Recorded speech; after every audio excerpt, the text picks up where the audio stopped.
מאסטרמיינד, פודקאסט על שיווק, פרסום בלינקדין, B2B וכל מה שביניהם. עם זיו שיינפלד, מנכ"ל ובעלים של סוכנות הדיגיטל זה דיגיטל האוס, וברק פינקלשטיין, מנכ"ל חברת קייזין, ושותף מייסד בקבוצת רוקטפוד. פועלים שנים בתחום הפרסום והשיווק הדיגיטלי, ומתמחים בשיווק לחברות טכנולוגיות ו-B2B. זיו וברק עובדים עם הנהלות החברות הגדולות והבולטות בתחומן בארץ ובחול, מובילים את ענף הפרסום הממומן והאורגני בלינקדין, ובעזרת טכנולוגיות חדשניות נמצאים בחזית התעשייה. אז איזה כיף לחזור. אחרי פגרת קיץ. אחרי פגרת קיץ, או פגרת מלחמה הייתי קורא לזה. כן. ואנחנו חוזרים לפודקאסט, ואנחנו מאוד מאוד כיף לנו להציג אורח שרצינו לפגוש כבר תקופה, וסוף סוף מגיע. אז קודם כל רגע עוד לפני הכל ברק פינקלשטיין שותפי היקר, אז כיף להיפגש סוף סוף עם רועי לטקה, מנהל תוכניות הסטארט-אפים במטא. מה נשמע? בסדר גמור, שמח שסוף סוף זה קורה. שמח שסוף סוף קורה, ואנחנו ככה קצת דיברנו לפני והכל, אחד הדברים שאתה הרבה פעמים מביא, אנחנו רואים בפוסטים הבאמת מאוד מאוד מעניינים שלך, והרבה פעמים מעוררי תגובות, על עולם החדשנות והטכנולוגיה בכלל, אתה מאוד מאוד אוהב את זה, וככה מתרכז פעם בתקופה, בשבוע ותקופה, ומייצר תוכן מאוד מאוד מעניין, מלא כאילו גם סימני שאלה, אתה יודע, לאיזשהו פידבק חיצוני, וזהו, ונדבר היום על העולם הזה, חדשנות וטכנולוגיה, אבל קודם כל מה נשמע, איך הולך? בסדר גמור, מעולה, האמת שתקופה עכשיו יציבה, אני מקווה שזה ימשיך. מעולה, כן, לרובנו. וכמה נושאים שרצינו לדבר עליהם, חשבנו, רצית קצת לדבר בכלל על כל מיני שינויים טכנולוגיים שקורים, עולם האג'נטיק, אולי עולם הווירבול, דבר איתנו. אוקיי, אני חושב שהדבר הראשון שאולי שווה להתחיל לדבר עליו, זה המקום שאנחנו נמצאים באיזשהו שלב ביניים, שבו מהפכה מאוד דרמטית נכנסת לחיים שלנו, והיא הולכת לשנות המון דברים.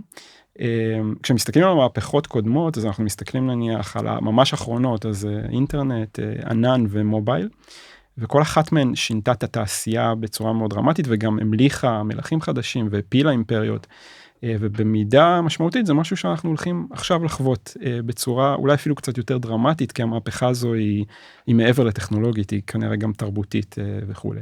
אז זה אולי הדבר הראשון שאני חושב שאנחנו נידרש אליו בשנים הקרובות.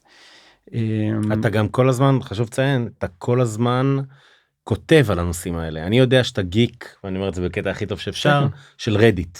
כן. כי קראתי גם את הפוסט שאתה מסביר, אז קודם כל, אני חושב שזה, באמת זה פוגש אותנו במקום הזה, אותך נראה לי גם, במקום הזה שאתה לוקח את הטכנולוגיה, ממש צולל לתוך המאמרים רלוונטיים, נכון?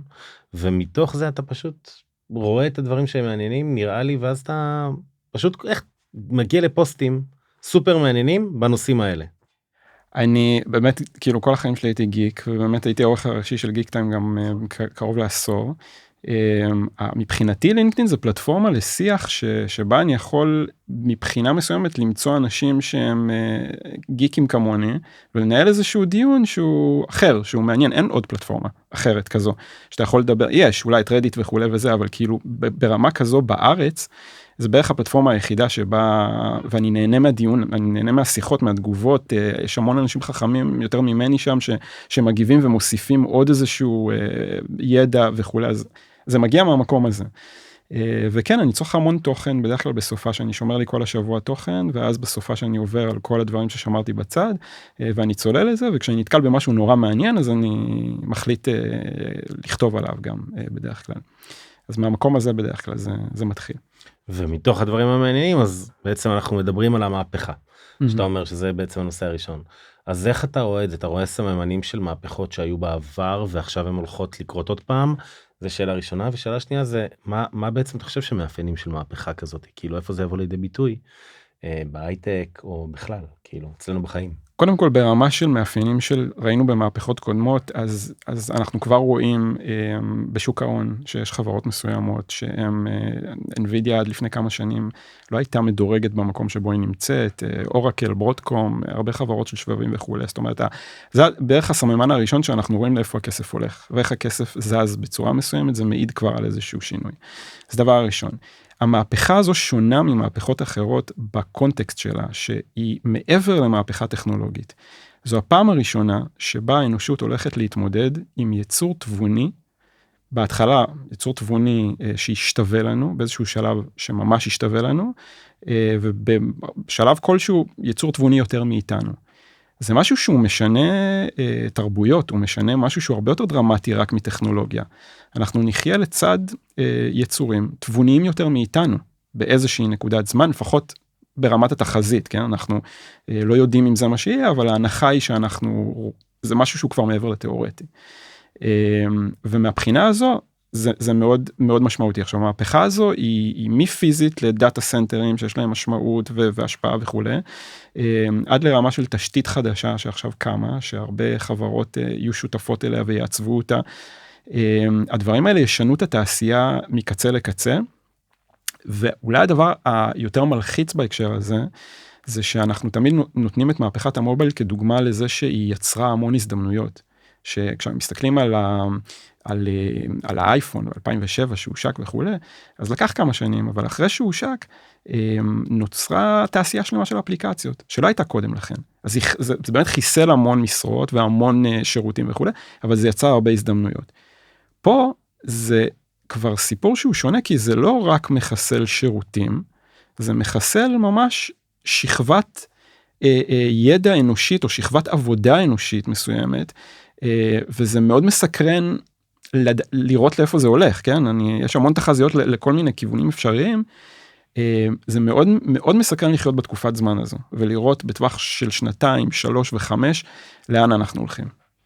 כן, יש באמת שכל כך הרבה תיאוריות סביב הדבר הזה, אתה יודע, אני רואה שתי אסכולות.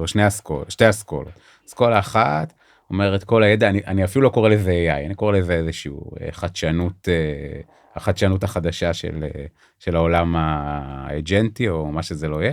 ואסכולה אחת אומרת, כל מה שאתה יודע, הידע מעמיק בקוד, הידע מעמיק בשיווק, הידע מעמיק בזה, כאילו יחליף שכבות, כמו שרובוטים החליפו, אתה יודע, את רצפת הייצור וכדומה. והשניים אומרים, לא, אנחנו עדיין המוח, אנחנו עדיין האסטרטגיים, אנחנו עדיין היצירתיים, ונכון, כל מיני אנשים שהם כאילו יותר פקידים, או כאלה שלא ידעו להתחדש, יהיה להם יותר קשה, אבל מי שידע לנהל את זה עם הכלי, אז פשוט יהיה מנהל עם הכלי, ואז כל מיני עבודות חדשות יתווספו, ויהיה יותר ביקוש. אז על הביקוש יהיה את העובדים, כאלה וכאלה, שכבר הידע מובנית להם, כבר מנהלים את זה, כבר יודעים את זה וכדומה.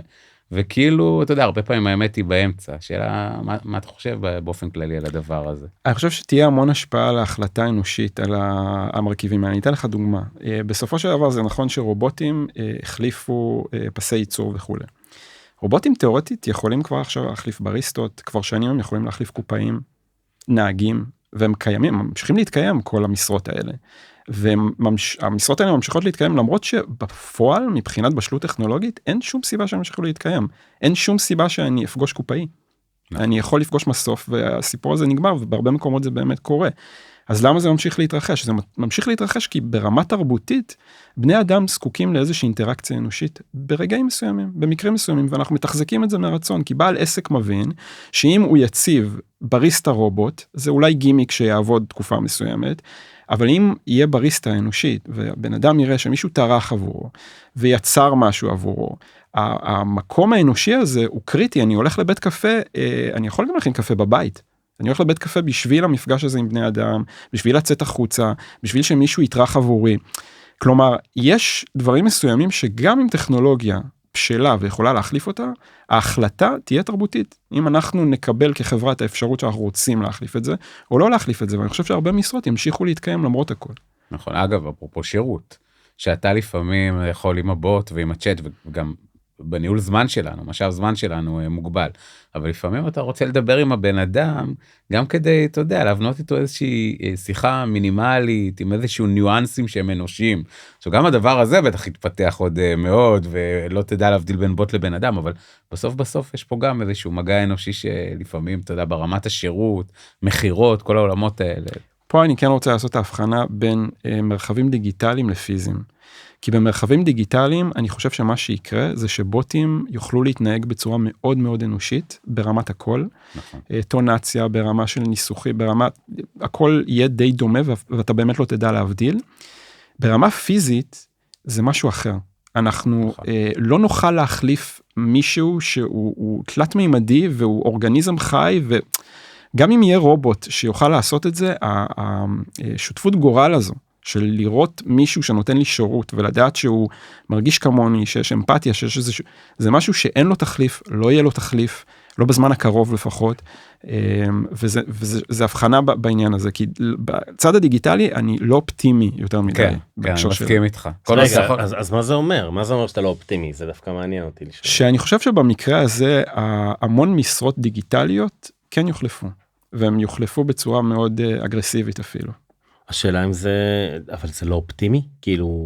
אתה לא איך אתה מסתכל על זה, אם אתה מחזיק במשרה הזו, זה לא אופטימי, אם אתה... במובן של אבטלה כמובן, במובן של כאילו... כן, לא, אני מדבר אבל על השוק ככלל, אתה לא חושב שגם זה פותח עוד מקומות עבודה? זה... בשלב הראשון אולי יפתח מקומות עבודה, כי זה ייצר יותר עבודה, אבל באיזשהו שלב זה יחסל הרבה מאוד משרות, והשאלה היא באמת אם יהיו משרות חדשות שיוכלו לפצות על זה, או שנצטרך ממש לייצר איזשהו מנגנון אחר לגמרי שמתגמל בני אדם, וזה כבר יצירה של כלכלה אחרת לגמרי, זה כבר סיפור מורכב שיש כבר מי שמדברים עליו, אבל יכול להיות שגם לשם אנחנו נלך. בהקשר הזה זה באמת שאלת כוח האדם, כי בסוף, איך שאתה לא מסתכל על זה, זה נשמע כמו סוג של מתי מעט, שהפרטו יהיה AI או דיגיטלי או לא אנושי. ואז מה קורה עם 70%, 60%, אתה יודע מה? 50%, עוד 10 שנים, עוד 20 שנה. זה לדעתי סימן השאלה הגדול, מה עושים איתם? האם הם כמו בתחזיות, אני לא יודע אפילו אופטימיות או הזויות, יושבים עם קוקטייל באיזה חוף וירטואלי או לא וירטואלי, ויש איזה מנגנון סובסידיה שמסבסד אותם, כי הכלכלה של המדינה והממשלה מצאו איזשהו פתרון, ו20% עובדים, הם מנהלים גדולים, הם לא יודע מה, הם מומחים, או שבאמת הולך להיות בעיית כלכלה אוניברסלית. זו שאלה... אני מניח שבסופו של דבר, בגלל שאנחנו חיים באמת מקום גלובלי שיש בו הרבה מדינות שמתנהגות קצת אחרת, יכול להיות שמישהו יפצח איזשהו פתרון ויעתיקו אותו, יכול להיות שהוא גם כמה פתרונות. ברמה הכי בסיסית, אני יכול להגיד שבביקור האחרון שלי ביפן, ביקרתי שם ממש לפני הקורונה. שאם אתה רוצה לראות את העתיד, תמיד אמרתי, לך ליפן. תמיד הם מקדימים את כולם ב10 שנים. אבל זה בדיוק דווקא הנקודה המעניינת, כי אתה מדבר על אם לראות את העתיד וכו', וביפן היו רגעים שבהם אני זוכר שראיתי בעלי משרות, שהיה ברור לחלוטין שאין בהם צורך. שכאילו, שזה היה, וזה... אבל החברה עדיין מחזיקה אותם. החברה מחזיקה אותם במכוון, כי היא מבינה את הערך של לתת תכלית לאנשים ותגמול לאנשים, ואני זוכר שהיה רגע, אפילו צילמתי את זה, עמדתי במעבר חצייה, והיה שם בן אדם מאוד מבוגר, שכל התפקיד שלו, עכשיו יש רמזור, אני ממש לא צריך שום גורם אנושי שינווט אותי לעבור מעבר חצייה, והיה שם בן אדם מבוגר מאוד שעמד, והורה לי אם לעבור או לא לעבור וכו'. עכשיו בואו, זו משרה שמישהו החליט לקיים אותה ללא שום צורך הגיוני. אבל זה משהו אז אולי פה, אגב, זה פחות נדרש, אבל יש הרבה מקומות שבהם האינטראקציה האנושית הזו יש לה משמעות. כן. ככה זה, אתה הולך ביפן, אז מישהו נגיד חותך את העץ, אז מישהו עומד למטה, אומר לך לא לעבור שם. כן. זה מדהים. לחלוטין, גם ההקשר אגב של תרבויות, אתה יודע, אבולוציה של, יש עדיין, לא רק זה אגב, גם העולם הפיזי, זאת אומרת, יש רב, אם לא יהיה טכנולוגיה שתחליף את אותו שרברב, אז פתאום יכול להיות לך מעין כמו הסרטים האלה, אתה יודע, על זה שהעולם מתאפס, עושה כזה ריפרש, ואז פתאום כולם האדם הקדמון כזה, היה אפילו סדרה מפורסמת כזו שהיינו ילדים, לא זוכר את שמה. אחר גם את הסרט עם ג'וני דפ, גם כן. כן, אבל זה כאילו תיאוריה ידועה, שכאילו העולם מתאפס, ריפרש כזה, ואופה, כולם כאילו תקופת האבן. עכשיו זה לא זה, אבל יכול להיות זה, אבל אני לא חושב, אלא מובן הזה שפתאום עובדי הכפיים הולכים כאילו, הולך להיות עובדי כפיים ואייג'נטים כאילו. וגם שאלה שמבחן הזמן יענה עליה. אני חושב שאנחנו נהנינו במשך הרבה מאוד שנים מאיזשהו תגמול חברתי שהענקנו לאנשים שלמדו באוניברסיטה וכאילו העצימו את היכולות אינטלקטואליות. כן, אינטלקטואליות שלהם. והעידן הזה הולך לקבל טלטלה כלשהי. אנחנו רואים את זה כבר עכשיו, עם משרות מסוימות של אנשים שלמדו 4 שנים, ומאוד מתקשים להיכנס לשוק העבודה. ודווקא אנשים אחרים, אגב, שיש להם איזשהם יכולות בסיסיות אחרות, שבכלל לא דורשות ידע אקדמי, מאוד מבוקשים. וזה משהו שהוא מאוד מוזר לנו כרגע, אבל זו תקופת ביניים, זה כנראה מתי שהוא יתאזן באיזושהי צורה. כן, כן. לא, אין ספק שכאילו זה הולך לכיוון פונקציונלי. פונקציונלי, כמו שאני רואה את זה, זה כאילו, הקפיטליזם הוא בהייפר קפיטליזם, כי כאילו מה זה פונקציונלי? ואם אתה יודע הכי טוב מבין הטופ 10, ואתה טופ 2 או טופ 1, אז יישאר לך עבודה, אבל זה כמו, אתה יודע, משחקי אלימינציה כזאת.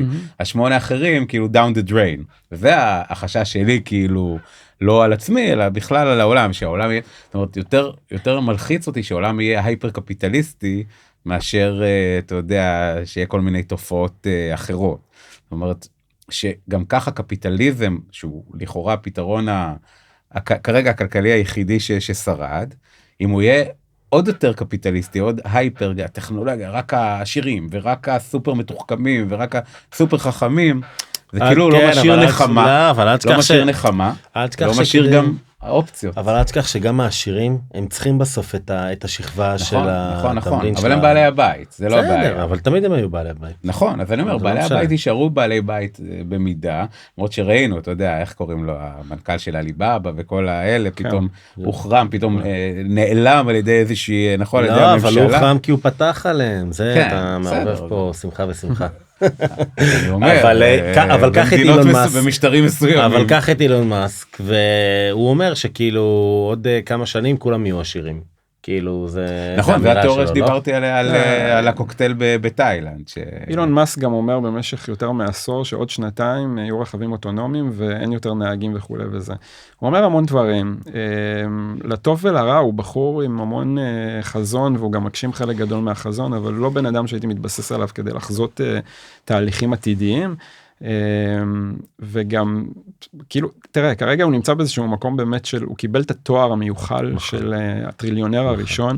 אני מקווה שזה קצת יוריד את הפאניקה שם ושהוא יתחיל סבבה קיבלת את התואר הזה אף אחד לא ייקח את זה ממך אתה הראשון שהגעת ליעד עכשיו בוא כאילו נתאפס שנייה כן מקווה שזה קצת ישנה משהו. הוא אמר גם שכל מי שמפרסם בלינקדין הוא קרינג'.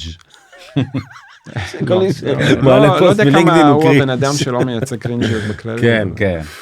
מה שנקרא let's do good, אבל בסדר, אתה יודע, יש לו הרבה אינטרסים, יש לו הרבה כסף, אתה יודע, ויש היגיון גדלות מסוים. אז רגע, באותו הקשר, ומנושא לנושא באותו נושא, מה שנקרא, איך אתה רואה בעצם את הצוותים העתידיים? מה אתה רואה פה, נגיד צוות עבודה, אתה רואה את זה צוות היברידי של סוכן, של מעניין לשמוע.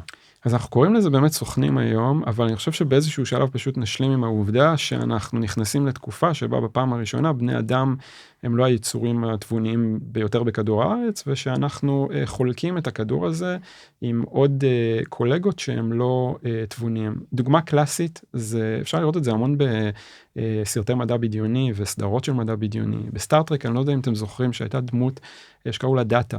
שישב שם, והוא היה נראה מאוד אנושי, כן, הוא היה מאוד אנושי, והוא היה קולגה שלהם לכל דבר, הוא ישב שם בספינת החלל, והוא קיבל משימות, והוא היה אחראי על דברים וכו', לצד בני אדם, למרות שהוא לא היה אנושי, והוא היה נראה אנושי, זה במידה רבה הולך להיות ככה במובן הדיגיטלי, כלומר שם הוא היה רובוט, אבל במובן הדיגיטלי יהיו דמויות מסוימות שיכנסו לחיינו, בין אם זה נותני שירות, לבין אם זה עובדים שיעבדו לצידנו, לבין אולי אפילו מנהלים שלנו, או עובדים שלנו, שיהיו לא אנושיים, וזה יהיה ממש סבבה. זה יהיה ממש פשוט משהו שנתרגל אליו, והוא יתקיים.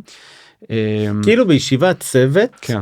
ישבו חבר'ה, בני אדם בשר ודם, ועוד כאילו מה, בוט כאילו סוכן בתוך מחשב, שיהיה נוכח בישיבה? בדיוק ככה. תחשוב על סיטואציה שאתה עולה לזום, וחלק מהאנשים בזום, הם לא אנושיים. הם יכולים להיות פוטו-ריאליסטים בהקשר הזה, הם יכולים להיות חסרי פנים, זה לא ממש משנה, אבל יהיה להם רק voice, אבל בסופו של דבר יהיה להם יכולת קוגניטיבית דומה לשלך ולאנשים שנמצאים בחדר, יחד עם איזשהו ידע מעודכן ורקע מטורף שלאף אחד מאיתנו לא יהיה, והם יוכלו לתרום משמעותית, להתפתחות של צוותים, של חברות וכו'. זה יהיה משהו, וזה אגב לא משהו, זה לדעתי יגיע מוקדם יותר ממה שאנחנו חושבים אפילו. זה כבר, הרי מה זה זומים כבר מלאים האבטרים, ואף אחד נכון, כבר לא אבל מתפלא. כרגע אנחנו קצת מתייחסים אליהם בזילות. ואבטרים מסוכמים ומתועדים. הם כרגע... הם כאלה פקידים, הם כרגע... פקידים שמתעדים את זה, ושולחים לנו איזשהו סיכום, אני לא מדבר על זה. הם הפקידת בתי משפט. הם שווים לנו, שהם מתנהלים בדיון. תחשוב כמה השיחה הזאת, כאילו, בקטע טוב, אבל כמה השיחה הזאת כביכול היא הזויה, זה לוקח אותי למקום, שאני לא יודע אם אתה מכיר את הסיפור, אבל היה את הקטע שהתחיל האינטרנט, אז רזי ברקאי ביקש לדבר עם המנהל של האינטרנט בתוכנית רדיו. מי המנהל של האינטרנט?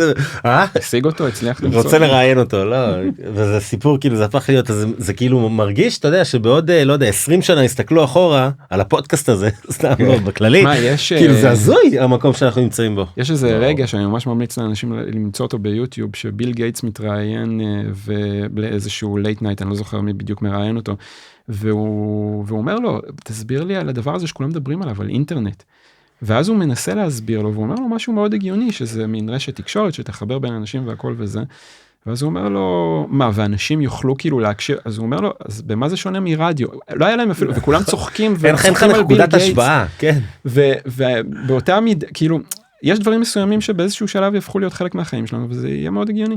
כן, גם זה, אתה יודע, זה הסטנדרט החדש, זה חלק מה שאני חושב עליו, שכאילו הנה, נתתי דוגמה שהיא מאוד שטחית למה שאתה נותן, אבל מה הפער? הפער הוא, אם לפני שנה, לא יודע אם שנה, שנתיים, לא היה בכלל אייג'נטים שמתמללים, אתה יודע, כל היום הרי לכל התוכנות כבר יש אייג'נט מובנה כבר, ויש לך את החבר'ה מטעם iOS שקבעו איזה סטנדרט, ואז התחילו כולם, שוב במקביל, כי זה לא אותה סוג חברה כמו זום שיש להם את המשאבים שלהם, אבל עכשיו בעצם זה סטנדרט, יש לך סטנדרט בגדול, כל תוכנת, איך נקרא לזה, לא סטרימי, תוכנת voice או וידאו, יש לה כבר את הסוכן המתמלל שלה, זה לא דבר של מה בכך, הוא יכול לתמלל עברית, יכול לתמלל אנגלית, בגוגל מיט זה כבר חינם, אז תחשוב, מה שאתה אומר, אז הסטנדרט הבא, בין אם עוד שנה, בין אם עוד 5 שנים, יהיה מנהל שכבר לוקח את זה ומחזיר את זה, ואני לא יודע מה, אז זה כאילו פשוט אתה מעלה רף וזהו, משם מישהו כבר יעלה את הרף הבא. כן, רק שהפערי זמן הם הרבה יותר מהירים ממהפכות קודמות. הרבה יותר, כן, כן, זה מה שמדהים, הרי כל יום אתה מתעורר לאיזה, נכון שיש המון אוויר חם גם, וצריך לקחת את זה בחשבון, כן?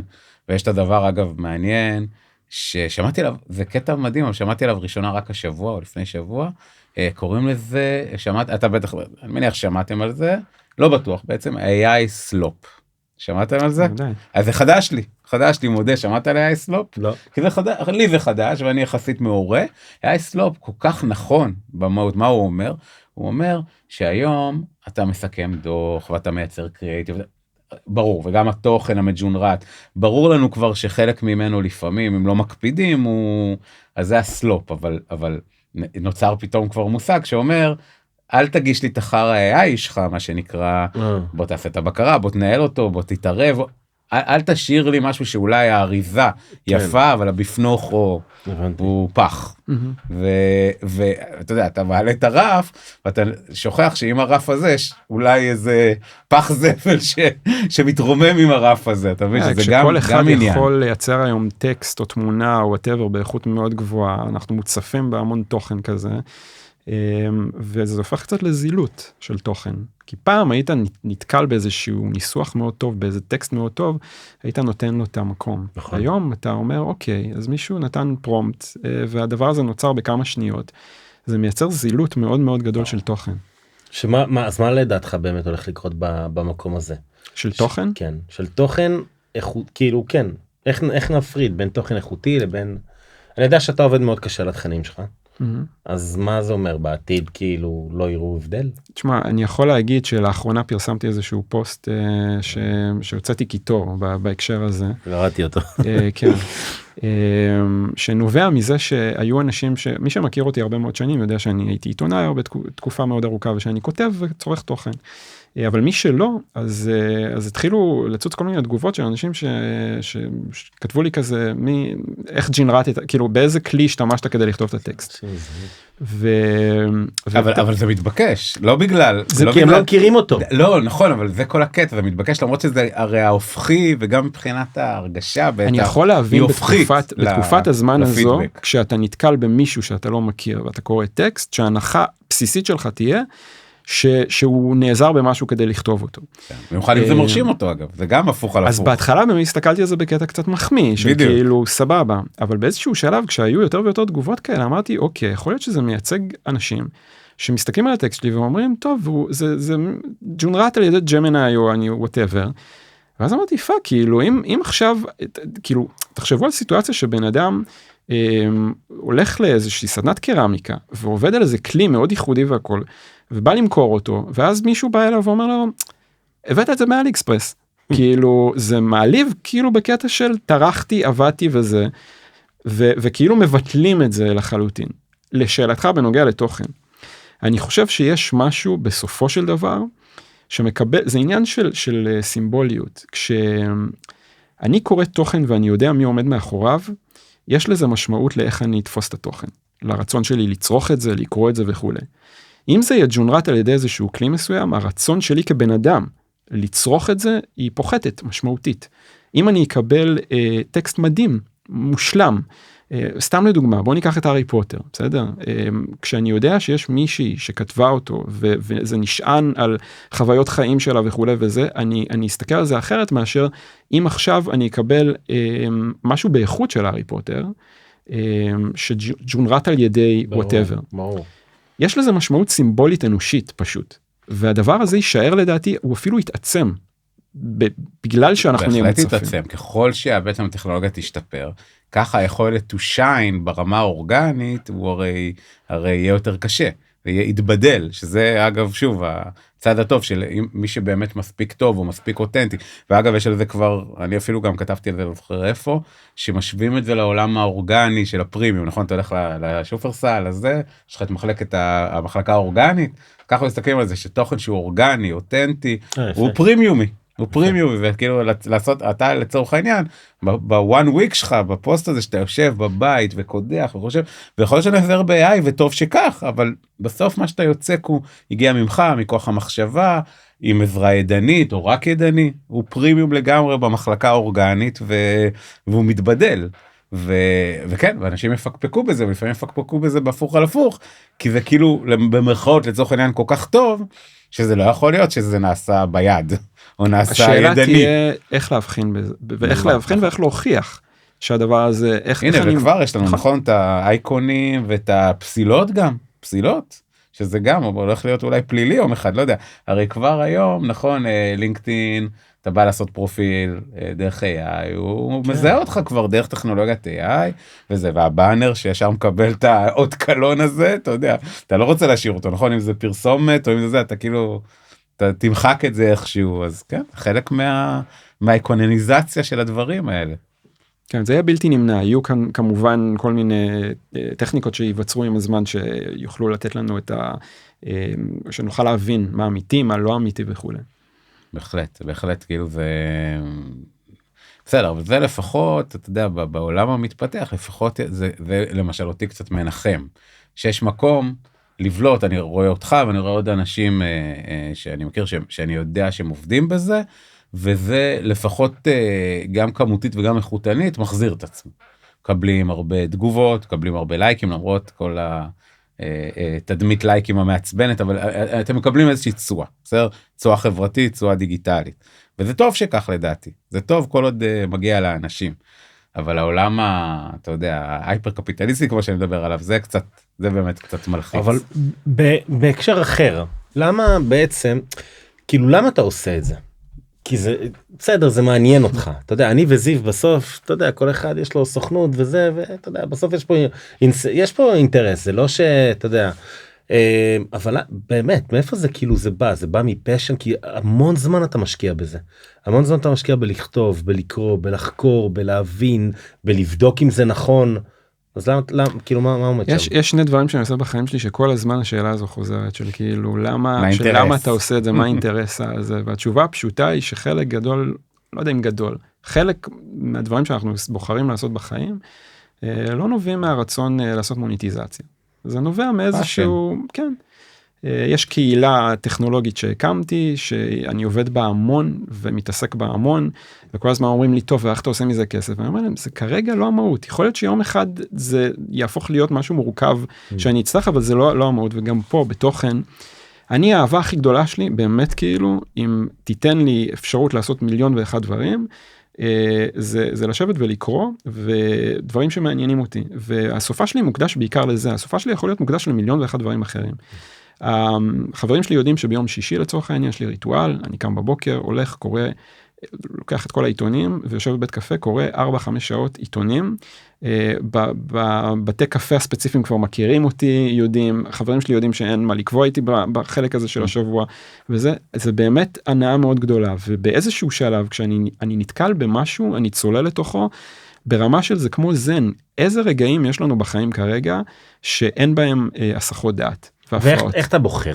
נגיד אתה עכשיו צללת לעיתונים, איך אתה בוחר? כי בסוף אתה מביא פוסט אחד, כל פוסט שלך הוא בוננזה, אני עוקב אחריך כבר שנים, אתה יודע, עוד מהתקופה שלא היה לך פוסט של בדרך למדבר שהם חילקו קרח בחינם, עוד תחשוב איזה רחוק עוד מלפני זה אני עוקב אחריך, אז איך אתה בוחר כאילו את הפוסט? כשאתה קורא המון דברים באיזשהו שלב, יש איזשהו משהו אחד שנותן לך כזה מין וואו מומנט, שאתה אומר, אוקיי, זה מטורף, אנשים חייבים להכיר את זה, אנשים צריכים, זה הנקודה שכשאני נתקל במשהו כזה, אז אני כבר צולל ללמוד את זה קצת יותר, וקורא על זה קצת יותר, ואז החלק של הכתיבה הוא החלק הכי פשוט. זה החלק שבו, מבחינתי, זה שריר שאימנתי במשך הרבה מאוד שנים, לכתוב על זה, זה לא הסיפור. הבעיה זה להכיר ולדעת משהו כל כך לעומק, ברמה שאתה יכול לכתוב על זה לקהל מאוד ביקורתי, מאוד אינטליגנטי. אני לא כותב, אני לא מדבר עם אנשים שנמצאים בלינקדין, סטטיסטית, יש הרבה אנשים שאם אני אכתוב דברים לא נכונים, הם ידאגו והם עושים את זה. אז אתה חייב ממש לדעת שהכל הוא פיין לגמרי ברמה הזו. זה יותר ההתעסקות, הרמה של לימוד של תוכן, של להבין שמה שאתה כותב הוא באמת נכון. הכתיבה עצמה היא החלק הכי קטן בתוך כל הסיפור הזה. ואתה מסתכל, המדד שלך אם התוכן היה טוב, זה כמות של, זה engagement, זה impression, או שאתה בכלל לא מעניין אותך כלום? זה לא מעניין אותי. מה שמבחינתי כשאני זה כמה passion היה לי, וכמה עניין, ויש נושאים שהם כל כך נישתיים, שהם לא יקבלו engagement. עכשיו כתבתי אגב בסופה על הסוני, על סוני. משהו שקשור לגיימינג, האינגייג'מנט היה מאוד נמוך, אבל זה נושא שריתק אותי, זה ממש סקרן אותי, למה במשך סופש, כל הכותרות וכולם מדברים על משהו מסוים, וצללתי לתוך זה, והיה לי ברור שזה נישתי, וזה ידבר לאנשים מאוד, ויכולתי לבחור לכתוב על נושא אחר, אבל אני לא עיתונאי היום, אני לא נמדד על טראפיק, אני לא מקבל כסף על טראפיק, זה לא מעניין אותי, יש נקודה שמעניינת אותי, ואני כותב עליה, ואם זה יעניין אנשים מסוימים, סבבה, ואם לא, סבבה, כאילו ממש ממש בסדר, זה לא הנקודה. ואם ניקח את זה להקשר של, למרות שאתה לא בא, אתה יודע, בנעלי סוכנות כרגע לפחות, וניקח את זה להקשר של המלצה לחברות שהן כותבות בלינקדין, לא יודע, ברנד אווירנס, לא יודע, אמפלוי ברנדינג, כותבות בעמוד העסקי, מה אתה יודע, ההמלצה שלך אליהם? אני יכול להגיד מה הדבר הכי גרוע שכולם עושים,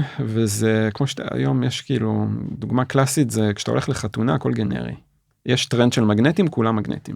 יש טרנד של זה, הכל חוזר על עצמו ברמה, וזה אותו דבר גם בלינקדין. יש איזשהו משהו שתופס לחברה מסוימת, כולם עושים את זה. אני חושב שהדרך הטובה לבלוט, זה להיות אלה שמייצרים משהו אחר, שונה.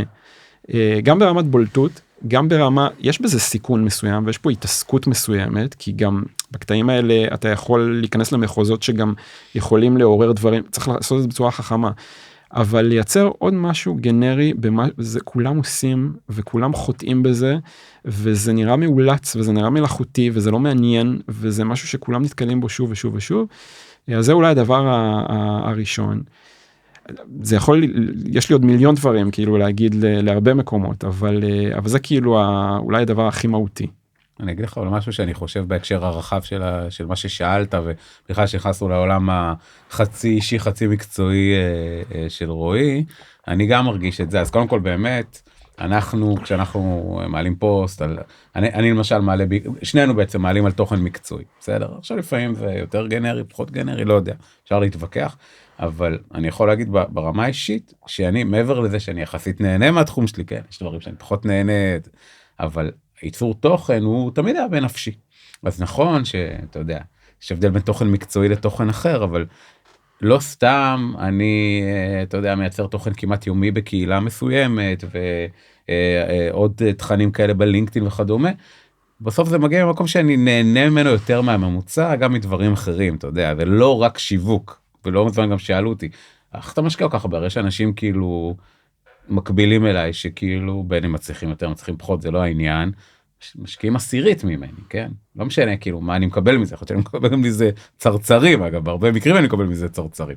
אז זה עניין של נטיית לב. כן, אתה משקיע המון אתה. כן, עכשיו, וגם פאשן, זה לא אותו פאשן אחד לאחד, זה טבול בשיווק עצמי, זה גם ברור ששורה תחתונה של שיווק עצמי, אבל המניע הוא אותו מניע. מניע הוא פאשן ברמה מסוימת, הנאה ברמה מסוימת. אני חושב שיש שתי חברות שאפשר ללמוד מהן המון, שהן דווקא לא מסורתיות כל כך, שתיהן דווקא חברות בתחום של תחבורה, שאני עוקב אחריהן ונהנה, ובואו, זה שאני אעקוב אחרי, אחת מהן זה בווגה, אגב, חברת התחבורה הציבורית של ברלין, והשנייה זה ריינר. אני עוקב אחרי שתיהן באינסטגרם. עכשיו, זה שאני אעקוב אחרי חברת התחבורה הציבורית של ברלין, כשאני חי בתל אביב, זה כבר הזוי, אבל זה אומר שהם באמת כנראה עושים עבודה מספיק טובה, כדי לרתום אותי, אז בטח אנשים שנמצאים בברלין וריינר. הם יצרו איזשהו קונספט מאוד ייחודי ומבדל שלהם, שהוא מדהים, הוא כאילו, והוא גם... מה הקונספט? כל אחת זה קצת שונה, אבל נניח בווגה, הם כותבים דברים מאוד, הם מייצרים תוכן מאוד שנון, הומוריסטי, על גבול, אתה לא מבין איך מישהו אישר את הדבר הזה. בארץ נניח, אני לא בטוח שדבר כזה יכול לעבור. אגב, כאילו ברמת גם תרבותית, אני לא בטוח שזה נכון, אבל הם כן יצרו איזשהו משהו שהוא מרתק, הוא הומוריסטי, הוא מתוחכם, אז זה הם. ריינר, יורדים על עצמם ויורדים על חברות תעופה בצורה מטורפת. זה מדהים גם כן, מסוג הדברים שאתה אומר, לא יכול להיות, הם יורדים על תלונות של לקוחות ועל דברים שלקוחות עושים בצורה שהיא, וזה מדהים לראות את זה. אז אני אומר, לא חייבים לקחת את זה לכיוון הזה, אבל זה משהו מאוד מבדל, זה משהו מאוד ייחודי, וזה משהו שנותן ערך לאנשים שעוקבים אחריהם, בלי שום קשר בכלל לצרוך את השירות שלהם כן או לא. זאת אומרת, זה למשל יכול להיות באמת פשוט שיווק מאוד מאוד טוב, קריאיטיב מאוד טוב, יועצים טובים, אנשי קריאיטיב, איך תדע, אולי מאחורה יש צוות שהוא אופורטוניסטי לחלוטין, זה לא מגיע משום תשוקה כלשהי כמו שיש לנו, כל אחד וסוגה וסוגותיו, אבל מה? יכול להיות עושים עבודה, וואחדה עבודה שיווקית שנותנת ערך. אגב, בסוף יש לכל דבר הקשר רחב, זאת אומרת, גם אתה שנניח, אין לך בכלל מניע, אלא פשוט זה פן טהור, אבל הדבר הזה מבדל אותך, מרים אותך, אנשים אומרים וואו, אינטליגנטי, שנון וזה, וזה עוזר לך בעולם המקצועי גם, אני חושב שזה, אגב שזה גם מתבקש, הדבר הזה. להגיד לכם שכאילו, כשיש איזה פוסט שלי שמתפוצץ, ויוצר דיון, ואני כאילו אדיש לזה, ברור שלא. לא, אני לא מדבר על זה, אני אומר שזה שאחרי זה, בעולם המקצועי הקרייריסטי, זה תורם לך, זה ביי פרודקט, כיפי ומאוד מאוד מוצדק נקרא לזה, מאוד לגיטימי. כן, כן, אני מסכים. בהחלט. אחד מהדברים שאני יודע שהכי, מה שנקרא, בנפשך ובלבך, זה הנושא הזה באמת של ה-wearables. אז מה... כן, האמת שזה אהבה מאוד... רק שאלה, כי דיברנו על זה וקצת פה, שם פה, זה קשור לעולם ספורט? אתה עושה ספורט? כן, אבל זה לא קשור בהכרח. כלומר, אני עושה ספורט, אני מנטר את עצמי ומאוד אוהב לנטר את עצמי, ואני כל הזמן גם מחליף מכשירים של ניטור וכו', ואני גם מסתכל ממש על מדדים. אבל wearable זה פשוט משהו שאני חושב שיש לו פוטנציאל מאוד מאוד גדול, ושהוא עוד לא מגרד את קצה הקרחון בהקשר הזה, וששילוב של דברים מסוימים שקורים בשנים האחרונות, יכול להוביל לאיזושהי פריצת דרך מאוד דרמטית, גם באימוץ וגם בבשלות הטכנולוגית. הדבר הראשון זה העובדה שהחיישנים הופכים להיות הרבה יותר טובים, הרבה יותר קל לעשות אנליזה, כרגע עם AI, ולהביא נתונים בזמן אמת וכו', שזה כבר מאוד מאוד דרמטי. והדבר השני, יש תהליכים מסוימים שפשוט אנחנו פתאום מתייחסים אליהם אחרת, כלומר, אנחנו מודעים יותר לשינה שלנו ולערך שלה ולפעילות גופנית וכו'. המדדים האלה הופכים להיות קצת יותר משמעותיים מבעבר. זה דברים שפעם לקחנו אותם קצת כמובן מאליו. אז אני חושב שאנחנו נמצאים באיזשהו מקום שבו אפל וואץ' כבר קיים הרבה מאוד זמן, יש לנו את וופ, יש לנו את פיטביט, עכשיו יש את פיטביט אייר, יש את אורה, יש מיליון, גארמין, יצא עכשיו עם טבעת חדשה. אורה, כן, שהם הפחיתו ב-40% את הגודל שלה, ובכללי כרגע יש גם שמועות על זה שאפל הולכת להיכנס למקום של טבעות, ושאולי גם משקפיים חכמים, ומשקפיים חכמים יש עוד איזושהי חברה אחת שאני מכיר. ואתה כבר שנים בפוסטים אתה מדבר על זה שאפל, סליחה, הולכת לעשות באיזשהו מקום דיסטראפ לאייפון, זאת אומרת, זה עדיין המוצר כאילו הכי נמכר אולי, אבל שהם לא מתכוונים כל הזמן. אתה יודע, כבר חושבים קדימה. אפל נמצאת באיזושהי נקודה בעייתית, שזה כזה יתרון וחיסרון מאוד מהותיים. החברה הזו נשענת על מוצר אחד. אנחנו רובנו לא מבינים את העובדה, שמעל ל-50% מההכנסות של אפל נשענות על מחירות של אייפונים. השנה ב-2026 היא אמורה לסגור אותה עם מחירות של, לפי הערכות, בערך 240 מיליון מכשירים, כלומר כמעט 250 מיליארד מכשירים שהיא מוכרת בשנה. החברה הזו נשענת על מוצר אחד. אם חלילה משהו קורה, בפס הייצור, במתחרה שצצה, whatever, היא יכולה למצוא את עצמה בבעיה קריטית. זו לא, אנחנו מסתכלים עליה כאיזושהי חברה ענקית שמוכרת הרבה מוצרים, היא מוכרת הרבה מוצרים, אבל הנתח מתחלק בצורה לא אופטימלית עבורם. ולכן, היכולת שלהם לשרוד לאורך זמן, זה בהכרח למצוא את המכשיר שיחליף את האייפון. האייפון באיזשהו שלב, אין מה לעשות, זה בדיוק כמו שהיו מכשירים בעבר, נוקיה הגדולה וכו' וזה, בסופו של דבר, כל דבר מגיע לקצה דרכו, ומתי זה יקרה, לא ברור. כן, אבל השאלה עם אפל, כי נניח נוקיה עשו פשוט טעויות שעד היום מסמנים אותם, בתור החברות הבומריות של ההיסטוריה, אתה יודע, נוקיה וכו'.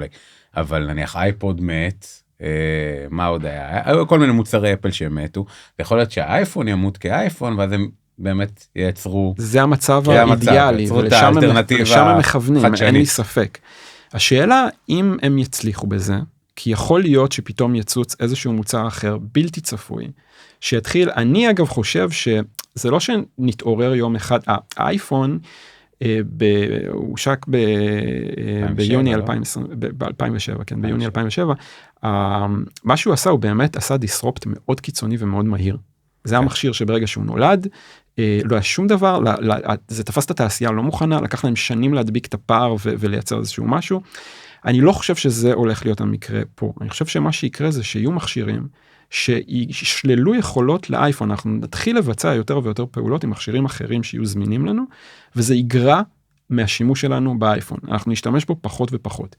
ואז השאלה היא, מה האחוזים של כמה אנחנו נבלה פתאום עם האייפון, וכמה אפל תהיה החברה שתמצא את המוצר שיחליף את האייפון. אני בטוח שזה מעסיק אותה בצורה מאוד מאוד קיצונית, אבל יכול להיות שיבוא ממקומות לא צפויים. יש לנו ענקיות שנולדות עכשיו, יש לנו את OpenAI, יש לנו את אנתרופיק, יש לנו את SpaceX, הן כולן מכוונות לייצר איזשהו הארדוור מסוים, שיהיה ביום של אחרי. אין לי מושג מה הם מתכננות שם במעבדות שלהם וכו', אבל יכול מאוד להיות שיש שם איזשהו משהו, שפתאום יהפוך את השימוש באייפון ל-30% ממה שאנחנו רגילים להשתמש בו. אנחנו כבר רואים כמעט כל יום נכנס איזה פיצ'ר, זה אפליקציה, פתאום מחסלת איזה סטארט-אפ שגייס מיליארדים, או לא משנה, מיליונים לפני חצי שנה. זה כבר כאילו, כן, יש הכחדה שהיא לא הגיונית, שפעם לא זה היה קורה הייתי שנים. ממעיט בזה, כי גם אנחנו, בואו, ChatGPT שנכנס לחיים שלנו בנובמבר 2022, זה גם וואו מומנט, זה גם משהו ששינה פתאום הכל. אף אחד לא מונע כאילו מסיטואציה כזאת לקרות גם בהארדוור. מאוד יכול להיות שיהיה את אותו רגע של ChatGPT בהארדוור, זה משהו, וזה לא יובל על ידי אפל. תראה, גם אבולוציונית, מה שבדרך כלל קורה, בין אם זה כזה או כזה, זה בדרך כלל משהו שקיים, פשוט קיבל שדרוג שקשה ליישר איתו קו. הרי גוגל, הסיפור עם גוגל זה שהם פשוט, לא היו ראשונים, נכון? הם פשוט שדרגו את Ask Jeeves ואת, איך קראו להם? אלטה-ויסטה וכו'. פשוט נתנו מוצר יותר טוב. הוא לא היה מוצר שונה במהות, אני חושב. פשוט היה הרבה הרבה יותר טוב, הרבה יותר UI, אני יודע, הרבה יותר קל להשתמש בו, וגם אייפון. נכון. לקחו טלפון כזה או אחר, פשוט עשו אותו הרבה יותר טוב. אתה כתבת באחד הפוסטים שלך, אם אני לא טועה, על זה שבעצם אפל באיזשהו מקום כן ניצחו במרוץ של ה-AI, בגלל שהם מאפשרים לך להכניס את המודל, נכון? אני חושב שאפל במהלך אסטרטגי מאוד מאוד חכם, בזמן שיש לך הרבה חברות שמדממות הון עתק על הקמה של דאטה סנטרים ויצירה של מודלים, שהעלות של אימון של מודל היא מטורפת, ותוך חודש-חודשיים יש לך מודל אחר שהופך להיות סוטה, state of the art, וגוזל את התואר, וזה מין מרוץ מטורף שבו אתה מדמם כסף למשהו ששורד חודשיים בערך, או חצי שנה, whatever, ואפל אמרה, אנחנו לא במשחק הזה, תריבו ביניכם, תדממו כסף, אנחנו נארח אתכם.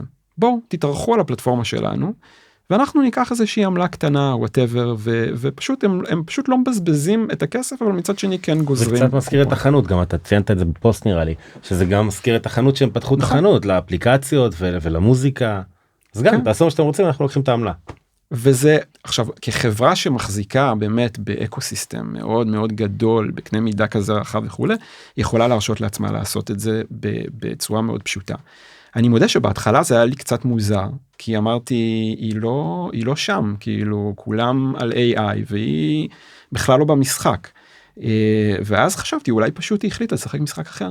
היא אמרה, אני לא משחקת את זה, אני אחכה שהם ישרפו את הכסף שלהם. חברות משלמות סכומים מטורפים, שאפילו ענקיות טכנולוגיה קשה להם להתמודד עם עשרות מיליארדי דולרים בשנה, על הקמה של תשתית כרגע חלקם רואות החזר מסוים, אבל חלק גדול מהם לא רואות באמת החזר. לא בקנה מידה הזה. שגם על זה כתבת פוסט שזה מגדל של קלפים, נכון? אתה סיפרת שאמזון השקיע פה בזה, ואז בעצם... כשאתה מסתכל על העסקאות האלה, אתה רואה שזה בעצם עסקאות מעגליות, שבהן בסופו של דבר חברה קונה מחברה אחרת, או משלמת לחברה אחרת שקונה בחזרה ממנה וכו'. וזה איזשהו משהו שהוא לא sustainable לאורך זמן. זה יכול להיות תקופתי. אבל באיזשהו שלב זה בעייתי, כי הכסף פה פשוט הוא נע במעגל אחד כל הזמן. כן. אז אתה חושב שאנחנו בבועה? אני חושב שאנחנו בבועה, כן. אני לא יודע איך היא תסתיים. אני לא יודע אם היא תתנפץ ותקרוס ויהיה איזשהו משבר מאוד גדול, או שהיא פשוט תדעך באיזושהי צורה הדרגתית. אבל אני חושב שכרגע אנחנו חיים באיזשהו רגע שאין שום היגיון בין כמות הכסף שחברות משקיעות להכנסות שהן לא מקבלות, ואנחנו בונים על איזשהו משהו עתידי שאמור לקרות, ויכול להיות שזה יקרה, ויכול להיות שזה לא יקרה, אבל זה בהכרח ישפיע בצורה מאוד דרמטית על חלק מהשחקניות. אגב, אבולוציונית זה קורה ככה שנים, במיוחד בשנים האחרונות בעולם ההייטק וההשקעות. המון הרי סטארט-אפים מבוססים על זה, שזה פיבוטים על פיבוטים עד שכאילו, וגם הסטארט-אפים שעושים אקזיטים וגלגולים, חלקם לעולם לא היו רווחים, לעולם לא ייצרו מוצר עם הכנסות, שאתה חושב על זה. זאת אומרת, יש המון בועה חמה בעולם הטק, ופשוט עכשיו, כמו הייפר קפיטליזם, הוא הייפר של הדבר הזה. אז אתה חושב על כמה חברות, כאילו, הם מה שנקרא בסוף מייצרות מוצרים ומרוויחות, שווה לבדוק את הנתח הזה, כמה במספרים. זה מעניין. רוב הסטארט-אפים נכשלים. הון סיכון כשמו כן הוא, זה סיכון מאוד מאוד גדול.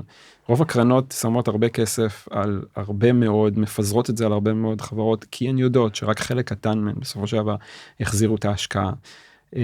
ככה עובד כל המודל הזה. השאלה מה קורה כשיש לך ענקיות שמגיעות לשווי של $1 טריליון, ומשהו לא עובד. זה כבר יכול להשפיע דרמטית על למטה גם, כאילו, כן. על כולם. מה אתה אומר על מה שאמר מנכ"ל אנתרופיק בסופש? זה לא אנתרופיק, אתה מדבר על... זה לא אנתרופיק, לא, סליחה. הוא דיבר על הוא אנתרופיק. דיבר על אנתרופיק. כן. נכון, איך קוראים לו? פלנטיר, פלנטיר. זה השם של החברה. מה זה היה? בגלל זה התבלבלתי. אני חושב תראה, קודם כל עצם העובדה שזה עשה הרבה מאוד רעש, מעיד על זה שכנראה שהוא אמר דברים שהרבה אנשים חושבים שמייצג אותם. זה גם מה שהוא טען שמייצג אותם. תראה, זה כאילו סיפור קצת מורכב, כי מצד אחד פלנטיר עצמה קיימת הרבה מאוד שנים, אבל היא נהנית מהמשחק הזה באיזשהו מקום, אז הוא גם עם אינטרסים מסוימים. הטענה המרכזית שלו, יש לו המון טענות, אבל אחת הטענות שלו זה שפשוט כלכלת הטוקנים היא מאוד בעייתית, כי הרבה חברות משלמות הרבה מאוד כסף על טוקנים, אבל בפועל הן לא באמת רואות תמורה אמיתית ששווה את הערך של הכסף שהן משקיעות בזה. יש איזשהו דעה רווחת בהייטק כרגע לדעתי שאתה ממש חייב לאמץ AI ואתה חייב להשתמש בהרבה טוקנים והרבה חברות מאוד מעודדות מפתחים וכו' תשתמשו ומודדות אותם בכמה טוקנים וכו' וזה, אבל עצם העובדה שאני משתמש ב-AI ומבזבז הרבה כסף על טוקנים לא אומר שהעבודה שלי טובה יותר. יכול להיות שאני פשוט שורף באמת כסף על כל מיני תהליכים שהם סתמיים לחלוטין וזה משהו שקורה. אז הוא התייחס לזה, הוא התייחס לעובדה כל פעם שאתה כותב פרומפט ואתה משתף דאטה עם חברה שמאמנת מודלים, אתה בעצם מאפשר לה להעצים את המודל וללמוד ולהשתפר, ואתה לא רואה מזה יותר מדי, והם כן רואים מזה, ויש פה המון סוגיות של פרייבסי, ושאתה חושף את המידע שלך וכו'. הוא דיבר על דברים מאוד כואבים וגדולים, שאגב, אנשים במעמד שלו לא יכולים להגיד את זה באמת. זה מאוד נדיר שבן אדם... הוא מאוד צבעוני. הוא מאוד צבעוני, והוא גם נמצא במקום שיכול להרשות לעצמו, וזה גם באמת עניין של, יש המון אנשים שחושבים כמוהו, שפשוט כשאתה מגיע, יש לך חברה ציבורית שנסחרת וכו', אתה לא יכול להתבטא בצורה חופשית. אני זוכר אגב, הייתי בכנס של NVIDIA לפני שנה, מקיימים כנס AI מאוד גדול בוואלי, ומנכ"ל NVIDIA אמר באיזשהו שלב שהוא התבטא, הוא אמר איזשהו משהו בפודקאסט, בראיון על כמה חברות, ואז כשהוא יצא מהחדר, אז פנה אליו היועץ שלו ואמר לו, תקשיב, החברות האלה קורסות, כאילו בבורסה, הם פשוט כאילו, ואז הוא אמר לו, אתה לא נמצא במעמד שאתה יכול להתבטא בצורה חופשית, אתה צריך להבין שאתה לא יכול, יש לזה השפעה משמעותית, והוא גם בן אדם מאוד מאוד, הוא מדהים, כאילו, אני מאוד מעריך אותו. כן, הוא גם בן אדם מאוד מאוד תכלסי וכו', והוא אמר, הבנתי שצריך להיזהר במה שאני אומר, כי יש לזה משמעות. כן. תראה, הדיון על כלכלת הטוקנים הוא כבר דיון עם קצת זקן. גם על זה כתבת. קצת זקן, ונראה לי גם כאילו common sense כזה, שאני לא העמקתי במה שקרה בדיון שהיה על אנתרופיק וזה, אבל זה מעין common sense כזה, שאתה אומר, וואלה, כי אתה בעצמך חווה את זה, בין אם זה ביותר או פחות, שבזבוז טוקנים זה כמו בחיים, אתה יודע, אתה יכול, איך אומרים, מתחרה על ניוטרל, כמו בצבא אומרים מתחרה על ניוטרל, אתה מבזבז, אתה צריך שזה יהיה פרודקטיבי, בטח שאנחנו נמדדים לפרודקטיביות. השאלה באמת, לאן הדבר הזה ילך, אתה יודע, כי כאילו, זה מרגיש לי שהבית תמיד מנצח, אתה מבין מתכוון, הקזינו תמיד מנצח, אותו דבר, כל האורקלים החדשים, OpenAI וזה, הם נותנים לך את הטוקנים, והם גם קצת כאילו מחנכים אותך כזה, אתה יודע, תבזבז יותר, המודל הזה, ואתה לא יודע אם מאחורי הקלעים זה באמת שקוף, וזה כנראה לא, כמו שמכוונים.